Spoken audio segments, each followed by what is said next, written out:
देखो बेटा, आज का तुम लोग का टॉपिक है गॉस थ्योरम। गॉस थ्योरम में किसी बंद पृष्ठ से होकर के गुजरने वाला विद्युत फ्लक्स फाई उस पृष्ठ से परिबद्ध आवेश Q का 1/ε गुना होता है। तो जो स्टेटमेंट यहाँ पे लिखा गया है, इस स्टेटमेंट में जो बंद पृष्ठ की बात की जा रही है, तो तुम लोग को यहाँ पे सुनना है बेटा कि जैसे कंसीडर करो कि एक स्फेयर है, उस स्फेयर के भीतर में हम एक वैद्युत बल्ब जला दें और बल्ब को जला देने पर क्या होगा, उसका प्रकाश स्फेयर के जो आंतरिक सतह है उसी से लिंक हो जाएगा और बाहर ना निकले। इस तरह की अगर हम पृष्ठ की कल्पना करें तो क्या कहलाएगा, बंद पृष्ठ कहलाएगा। ओके, तो जो बंद पृष्ठ है उसका आकार जो है स्फेयर की तरह हो सकता है और उसका आकार घनाकार हो सकता है, क्यूबिकल हो सकता है, उसका आकार सिलेंड्रिकल बेलनाकार भी हो सकता है। आकार से मतलब नहीं है, उससे मतलब बस है कि वो बंद पृष्ठ होना चाहिए कि जो आवेश उसके भीतर में स्थित हो, उससे निकलने वाली विद्युत बल रेखाएं उसकी आंतरिक पृष्ठ से लिंक हो।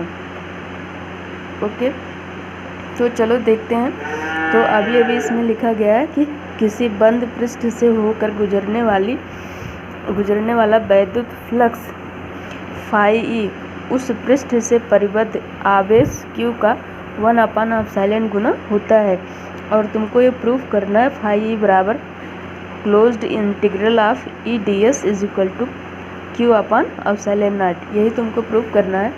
तो प्लीज़ इसको बहुत ध्यान से सीरियसली पढ़ो। देखो इसमें क्या बताया जा रहा है। अब हम यहाँ पे कंसीडर करते हैं कि कोई एक हम बंद पृष्ठ ले लिए। क्या लिया गया है, एक बंद पृष्ठ। फिगर में हम लिखेंगे क्या है, क्लोज्ड सरफेस। इसको हिंदी में कहेंगे बंद पृष्ठ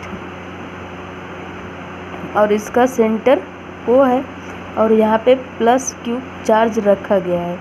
ओके, और इसकी पूरी एरिया क्या है, कैपिटल A। अब यहाँ पे हम कोई पॉइंट P ले रहे हैं और इसके चारों तरफ घिरा हुआ एक छोटा सा क्षेत्रफल DA ले रहे हैं। ओके, अब क्या करते हैं, इस सेंटर से इस पृष्ठ को हम मिला दे रहे हैं। अब यहाँ पे +Q चार्ज जो बिंदु O पर स्थित है, इसके कारण जो विद्युत क्षेत्र की तीव्रता उत्पन्न होगी, इलेक्ट्रिक फील्ड E, उसकी दिशा किधर होगी, उसकी दिशा जो है OP के अनुदिश होगी। और जो एरिया वेक्टर है, एरिया वेक्टर DA और उसके बीच में कोण थीटा बन रहा है E और इसके बीच में। अब तुम लोग को पता है कि इलेक्ट्रिक फ्लक्स क्या होता है। इलेक्ट्रिक फ्लक्स में तुम लोगों ने पढ़ा है किसी पृष्ठ के अवलंबवत गुजरने वाली बल रेखाओं की संख्या। तो ये दोनों एक ही दिशा में नहीं गुजर रहे हैं, इनके बीच थीटा कोण बन रहा है, तो क्या हो जाएगा, इलेक्ट्रिक फ्लक्स हो जाएगा। देखो, वी नो दैट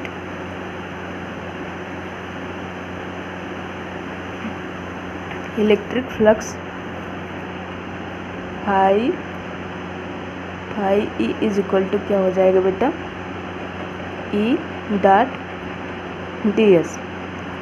क्यों, तुमको पता है ना, क्योंकि एक दूसरे के अवलंबवत नहीं है तो इनके बीच में थीटा कोण बन रहा है, तो क्या हो जाएगा, E.ds cos थीटा। इतनी बात सबको पता है। सिंस E बराबर क्या हो जाएगा, 1/4πε0 Q/r²। इसी वैल्यू को इस इक्वेशन फर्स्ट में उठा के रखो, तो इक्वेशन फर्स्ट हो जाएगा फाई इज इक्वल टू हो जाएगा 1/4πε0 Q/r² और यहाँ पे ds cos थीटा इतना है। तो इसको हम इस तरह लिख सकते हैं, Q/4πε0 ds cos theta r²।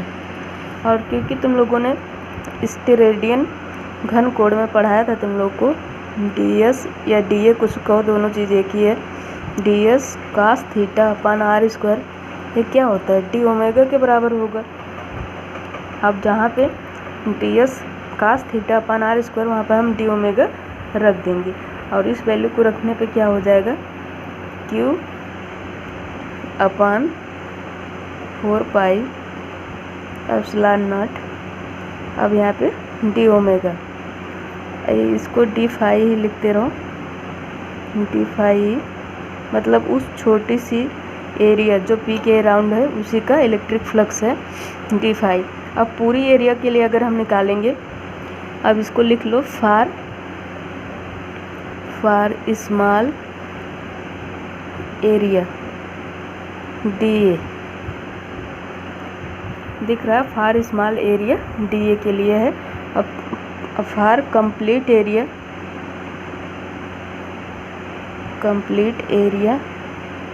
पूरी एरिया के लिए क्या हो जाएगा बेटा, तो हमको इसको इंटीग्रेट करना पड़ेगा। सपोज करो इक्वेशन 2 है, इंटीग्रेटिंग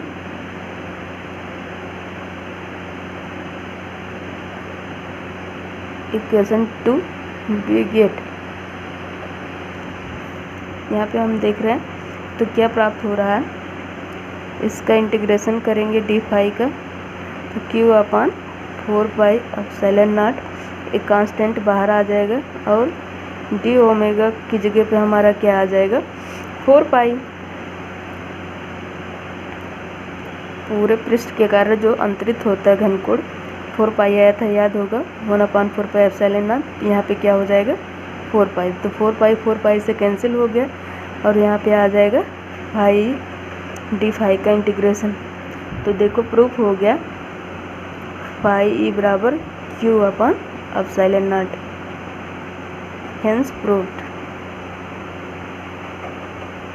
सिद्ध हो गया। यही गॉस थ्योरम है कि किसी बंद पृष्ठ से बद्ध इलेक्ट्रिक फ्लक्स उस पृष्ठ से परिबद्ध आवेश का 1/एप्सिलॉन गुना होता है, जो कि सिद्ध हो चुका है।